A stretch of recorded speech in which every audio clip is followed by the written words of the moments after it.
Hello everyone, I am the Chosen One. Today we will be doing my top 10 moments in Fire Emblem Engage.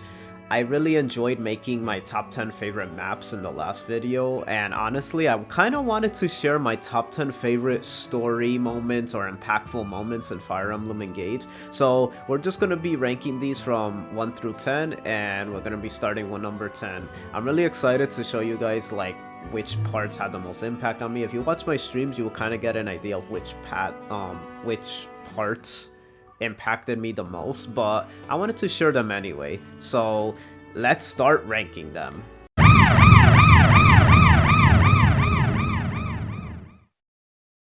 Number 10, Lumera and Corrupted Lumera's death.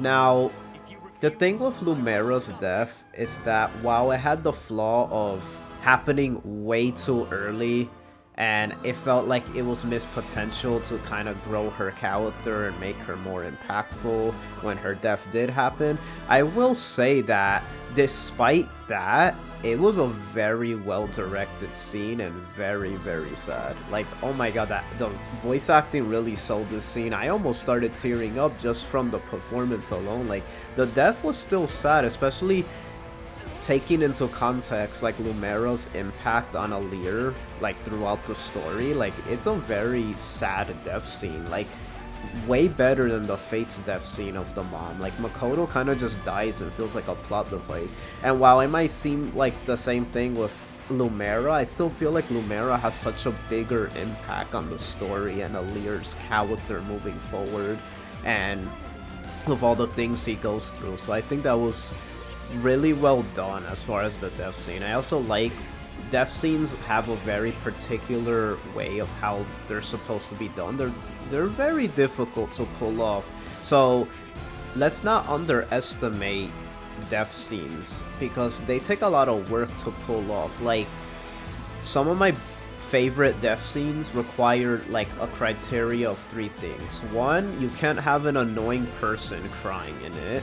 2, you have to know how to show how the people are mourning, if that makes sense. And then the music, voice acting, all that stuff, right? Besides the writing itself, of course. But one of my favorite things about a death scene is when they mute the crying in the back. So like they pan to Fram clan in the back and they're crying and stuff, but they kind of mute it. So it invokes more feeling, because instead of just hearing everybody crying, it kind of lets you imagine it. So when they direct it in such a way, it allows you to imagine how much it impacted them or how much they were crying, and I think that's really cool because it kind of gives you an idea of just how much the death scene actually impacted the characters in the background, and they have Alear being the focus. And since Alear had like the best voice acting, I'm glad that he was the one that they actually showed with the emotions. Very good delivery. Now, the reason I put 2 spots here is because I feel like I couldn't really find a spot for either one, so I just put them together because they're both equally good in their own ways. So I just put it's like kind of like a continuation of the death scene. It's when you fight Corrupted Lumera and then she dies, and it kind of all comes full circle with the Pinky Promise, which was a cute little thing, I won't lie, that actually always had an impact on me. Like, I thought it was a nice touch. Some people might have found it cheesy or whatever. I think it was actually kind of cute how they stuck with that. It kind of gave a very like mother to son bond that is just very nice to see, because it's like, you know, even though he's like a grown adult, it kind of makes him feel like a child when he does that with her. It was very, very nice. I like how after her death, he kind of just stands strong, and it doesn't really pan to his face, so it doesn't show his face. And you have him like rallying his troops to move forward, and then you just have Vale come in and be like, Alear, you're crying. And then it's like, you just kind of hear him, but you don't actually see it. So I think that was like just a nice little detail in the direction. Really emotional scenes. They weren't quite at the heights of other scenes, but it was like pretty good, I would say. It was decent. Number 9, Sombron steals all your emblem rings. And your time crystal. Okay, so let me tell you, when this happened, this was like really shocking map, because it's like when the villain wins in those type of stories, when it's like the villain comes and it's like despair comes all over the land and all the people and the characters, even the main characters, and then everyone starts running away. But just him doing the roll call of like all the dark emblems and like rubbing it in Alear's face, that he has like every single one of them as his puppets. You have Vale like just backing Sombron up with the insults. It's just like really grim scene, and it's like very like hopeless, and you really feel the hopelessness in this part. And this also goes into one of the coolest chapters ever, of just right from chapter 10 you go straight into chapter 11, and you could just feel the hopelessness as you go through like one of the most difficulty spikes in the game, and you just have like all this map that's just crazy people chasing you that are overpowered, and you could barely get through the map and stuff, and you don't even have your time crystal, so it's like you just have to Iron Man the map halfway through it. It really sells the hopelessness, and I love when games complement the story with the gameplay and the story itself. So that whole scene, I consider like a whole act and scene of itself within this whole ranking, if that makes sense. Like all of that was just done very well. Like I like how they did that, I like how you have to run away, and I like how you feel hopeless just like the characters. I think that was really well done, and it really sells Sombron and Vale and the Four Hounds as these terrifying villains, in contrast to the villains we've got in the last game, which I feel weren't as good or not as threatening. I feel like this game really gave you the feeling of like really evil and intimidating villains, and I love that. Number 8, Welcome to Solm. I love just the entire Solm arc. The introduction to this arc is probably my favorite. Like, you really get the feel of Solm once you enter. Like, you just coming off of a dark and grim Illusion arc where, you know, this is after everything that happens with, you know, the thing with Sombron stealing all your rings and stuff. And you head straight to Solm, and it just has a beautiful contrast to everything you have seen so far. You're in a desert, there's culture, it's like you feel the music, the vibe, and the culture of the area. You have Fagado's introduction, and it's like it really gives you the feel accompanying like the background music that they play. I believe it's called Bright Sandstorm. I might be wrong, but it accompanies Fagado introducing himself, and then Tamara's introduction, like showing the queen, showing everything that has to do with like the whole sentinels, and like showing that, oh yeah, I'm the prince by the way, and then everyone just gets shocked. It's like a really lighthearted and funny arc, because everybody's just laid back and chill. You have the freaking royals just like as sentinels, and they're just out all the time doing their own thing. Like they're not even, they don't even act like the prince and princess of their kingdom, but that's what makes them so unique. And like you really feel the freedom theme that they try to give off in Solm. And I love how like when themes stick out in a certain part of a story, like they really showed how like everyone's free and everybody's just so close and very, like, you even have the guards just go like, oh yeah, welcome back, like all casually, like if they're just like friends with the prince. This is very funny. And the queen was honestly my favorite out of like all the parents of all the royals. I think she was probably my favorite. She was just a very cool character. I like the whole vibe, the sentinel concept, Tamara's best girl. It was funny seeing her little, you know, silly meat song and stuff. That was all really great to see. Number 7, Princess Ivy to the rescue. Now, after coming off of such a scary and like awesome cutscene and, you know, ranked at number 9, you have another awesome moment. For me personally, playing on Maddening, this was such an awesome moment. You're kind of hopeless in this map, you're running around and you feel like you're not going to make it, you have no time crystal, and I was actually feeling like there was reinforcements starting to come, and I'm like, okay, this is too much, what am I going to do here? I feel like this is too hard, we need help. Like, we need help, something needs to happen here. And right when I stated that in my playthrough, Princess Ivy comes to the rescue, as I predicted. This is when she joins your team. She brings 2 really broken retainers, 2 emblem rings, and gives you your time crystal back. And it's like one of the hypest, clutchest saves I've seen, like, in the game. It's so cool. I love it. You get 3 good units, 2 emblem rings. It kind of makes the map now like have, like, it puts hope into you that you could actually take on this map. It's a really, really awesome moment. I got so hyped when that happened. It was just really cool. Like, Princess Ivy having her redemption arc and it coming full circle into, like, helping you. And that's her way of paying you after you spared her, and then, you know, slowly learning about, you know, her story of why she even wants to help you, because she always worshipped the Divine Dragon. That was all very cool. Number 6, Princess Hortensia's inner struggle. Now, this is probably a part a lot of people don't think about.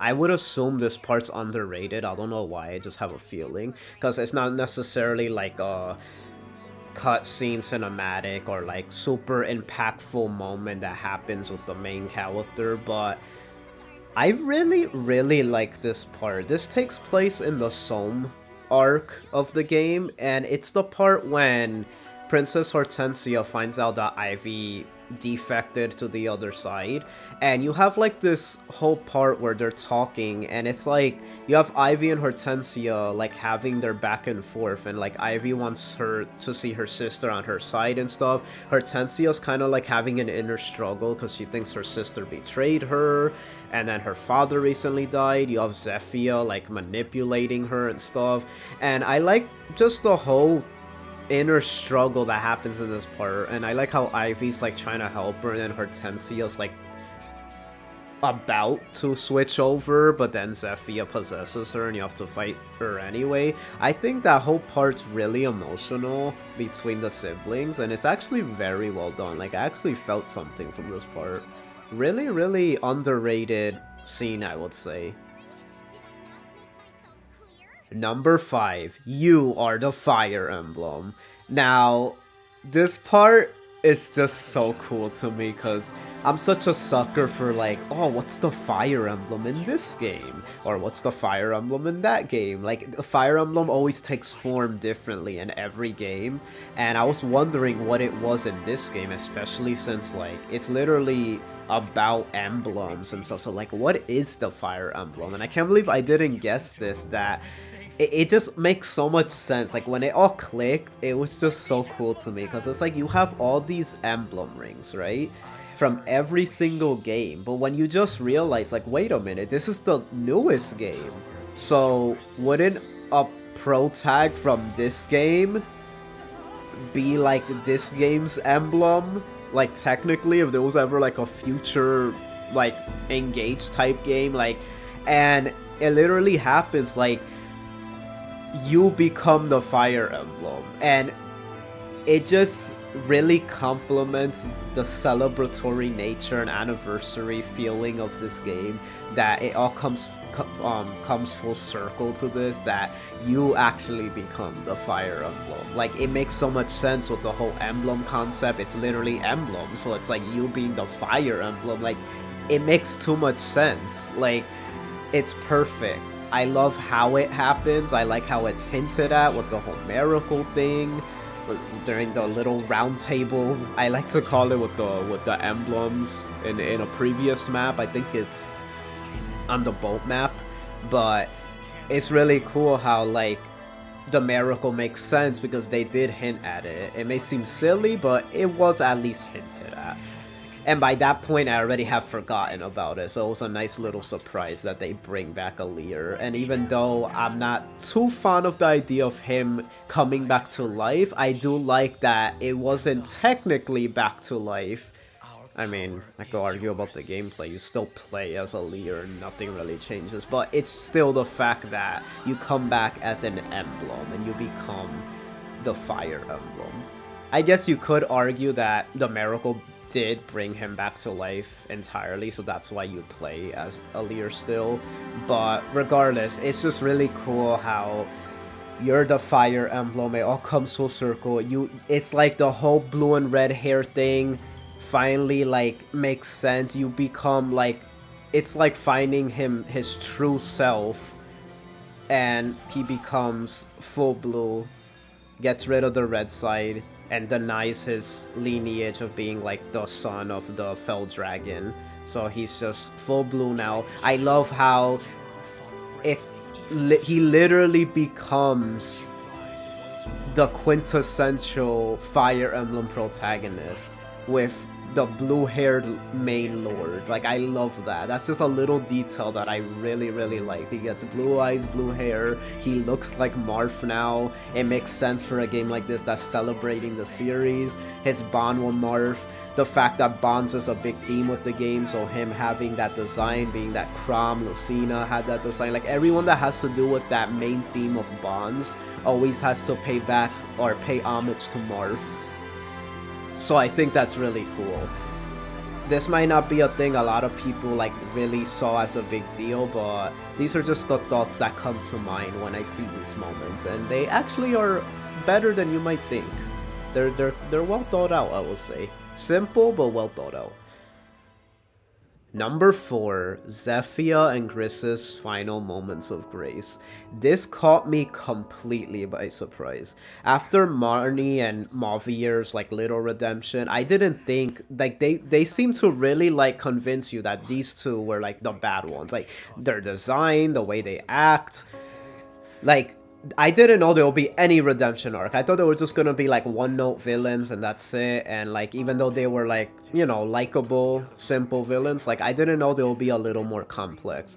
So at the very end, after you fight Zephia and Griss in the lava map, you have a scene that I did not expect. They didn't even have to do this.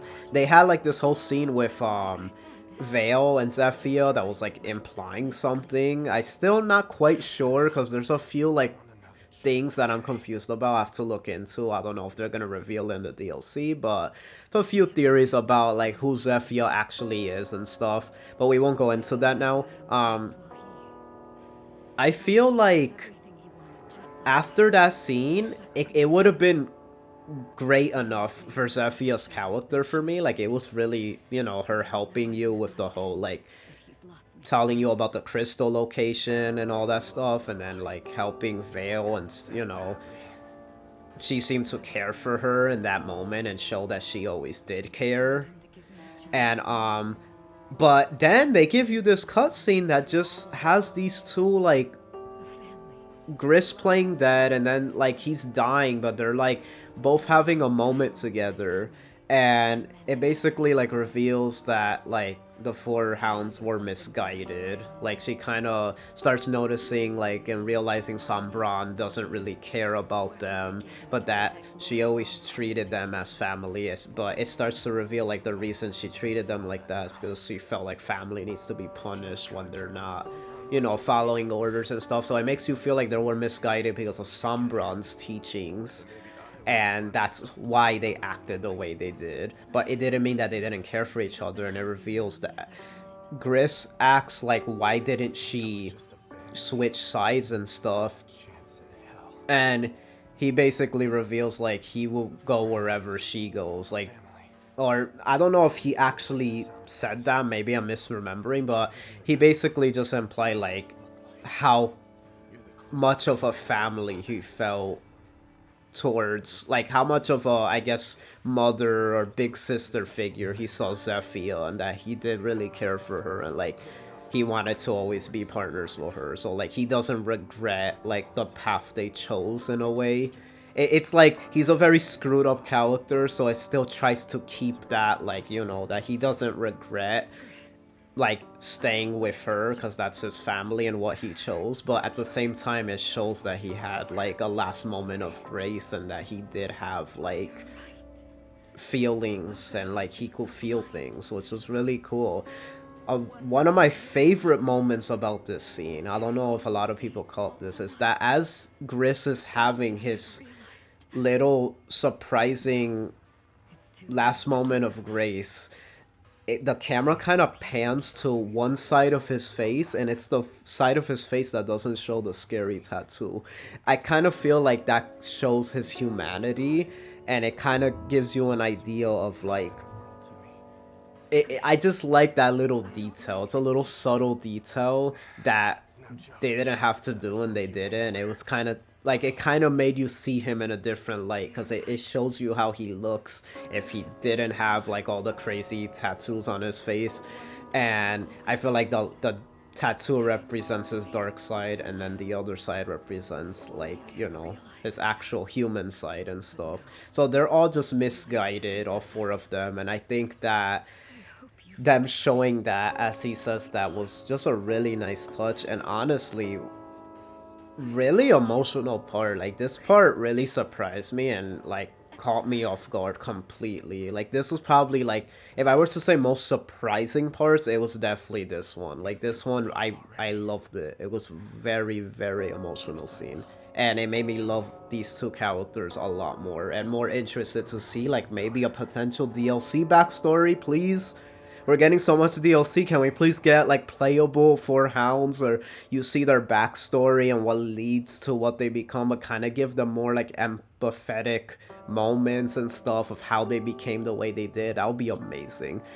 It was great, and I love like Zephia's mother, like, I guess character trait that she has. Like, it really shows that she like wants to be a mother to her family and stuff, and I think that's really sweet.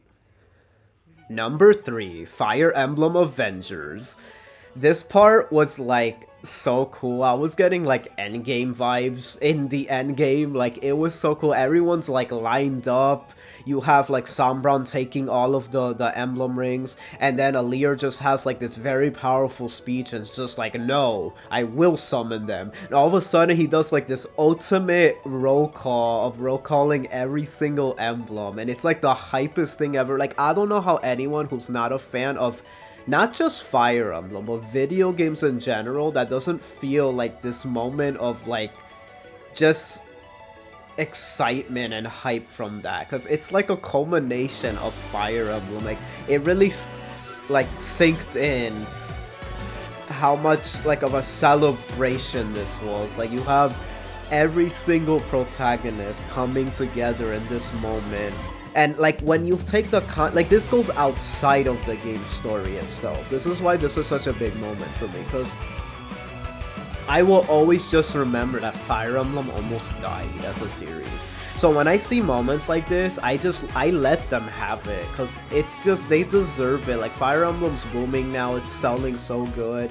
We have so many new fans. Like, my channel wouldn't be what it is now if it wasn't for Fire Emblem. Like, it's Fire Emblem's so impactful to me and a lot of people, that seeing a moment like this was just seeing freaking Sigurd and Leaf of all characters in a game, like games that haven't even come to the West yet, but I know they'll come eventually. Like, just seeing, celebrating these old characters, giving them voice acting, 3D models, like actually making them characters in this story, and working together with Ike and Lynn and Micaiah and Byleth, like the new and old coming together. Like, it was so hype. Erica's like the least person I thought I would see like actually as a main character in a newer game. Like, it's so cool. Like, just seeing all these characters, the way the music swelled up was probably one of the hypest like music to scene moments in the game, which is another thing I really loved about this game, by the way, is that besides the cutscenes, like, I guess the dialogue cutscenes, is that the music will like have a progressive like programming, I forgot what it's called, but like as you go through the dialogue, it's like the music will build up as you progress through the dialogue, and that's just a nice little detail that wasn't in Three Houses. It's like the music kind of goes with you as you choose to go through the dialogue, and it like makes sure to, I guess, end at a certain point, and it kind of sells the scene as you're going through the game. That's a really nice detail I like. But regardless, the music in that part was amazing. I got hyped. I know I'm fanboying, but that's just how I felt. It was an amazing scene. Fire Emblem Avengers Endgame moment. It was awesome. Number 2, Alear dies and is revived as corrupted. This moment was so freaking cool to me, because now it has a few flaws in the fact that he didn't actually die, but let's talk about before we knew that. Like, I was this close to thinking they actually killed Alear off. Like, not because, like, obviously I know he didn't die, but I know Fire Emblem likes to throw in twists sometimes and they'll actually run with it. So the only reason I believed he died is because it felt like it made so much sense. Because it's like, you could have had Vale become the new protagonist. Like, there was a lot of things you could have done here. And then what they do end up doing made it kind of better to an extent, because it was the whole thing of reviving him as a corrupted. Like, it was such an impactful moment, because it's like he did die, and that's why it's still sunk in that, like, yeah, they brought him back, but technically, if we're going by this part alone, Alear did die. And I like how it was only, like, you even see it in the gameplay, it says corrupted Alear, like, you come back as a corrupted, and it's like he did actually die. So it's like, it was very well thought out, because it's like, it wasn't just like, oh, he comes back and whatever. Like, it was actually like Alear died. She had to use his power to temporarily bring him back as a corrupted. I thought that was very genius. I like the whole arc in the afterlife scene between Vale and Alear. It's very emotional. I like how it takes the time to show his memory, and he starts regaining his memory back with his mother, and it's showing him defeating Sombron, and then he's dying, and it shows how he got his blue hair and his blue half. It was literally her putting the divine dragon power on him. That part's very emotional. It has the pinky promise thing. It's like really, really sad, and it was done so well. This whole scene made my whole brain explode, because it was just scene after scene of all this crazy stuff happening, and it was like very experimental things happening in this part. And like, while not all of them sold 100%, it was still executed pretty good. Like, I love the way it was directed, at least. Now, they did end up bringing him back, but I do like the fact that it still had to do with the whole miracle that they hinted at. They brought him back as an emblem, so I like how it's still like, even though he did technically come back and he did come back to life, I do like that if it was to bring him back as an emblem, and for that to come full circle, being that's one of my favorite parts, being I just mentioned that number 5, I do feel like it was worth it for the fact of that. And then they did hint at a miracle of bringing someone back to life. Like, so yeah, it's like sad that they couldn't like maybe keep him dead, and it could have been more impactful, but it was hinted at, and it at least wasn't just a cop-out that came out of nowhere. At least they wrote it where it still made sense. And I still got a lot of feels from these moments, and it was still pretty well done. It could have been better. That's probably why it's at number 2, but I still can't, like, I still remember how I felt on stream when this happened. I was literally, like, mind blown. I had no words, because it was just so much good, awesome, and shocking moments happening right after the other. It was amazing. Number 1, Marni's death, Mauvier and Marni's redemption arc.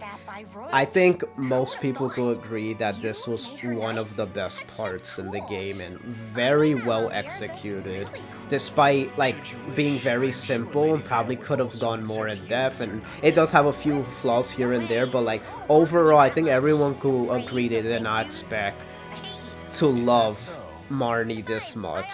Like, you have this part where it's like, I thought it was just gonna be Mauvier. Everybody expected that. It was just gonna be Mauvier because of the whole like little hints towards. Everyone thought it was gonna be Mauvier because of like the what's it called, the personal skill and the fact that like out of the 4 he looked like he was having like the Camus arc where he was like gonna like, you know, defect to the other side. You already start seeing him like, you know, acting a certain way, like he's not agreeing fully with what Zephia is doing and stuff. And you have Marni, who's like, she's kind of like evil and chaotic, little skrunklo, but then it's like she has a moment where it's like she kind of just, she loses, so she follows with Mauvier. She doesn't like it, but she gave typical like anime character redemption arc vibes when it's like there's this character who's usually like a brat and stuff, but then they kind of just have a tsundere moment and end up like following you anyway, and then they end up turning good.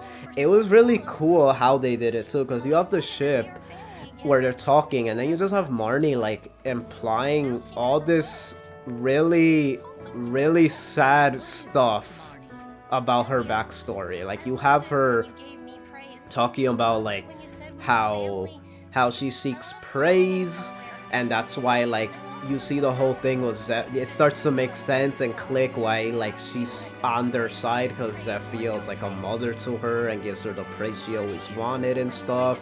All this dark stuff about her past, and it's like she then says something like, oh, but that's not as sad as someone like Vale or something, and then I'm here like, that literally is sadder than like Vale's backstory. It was like the saddest backstory in the whole game in my opinion. I'm just like, wow, this came out of nowhere, and they just kind of, it was done very simple but just like to the point. Like they brought it and just had her like come out of nowhere. It was so natural too. She kind of just comes out and says it, and it's like, what the heck, oh my god, you've been through so much, you poor thing, I hope you turn good.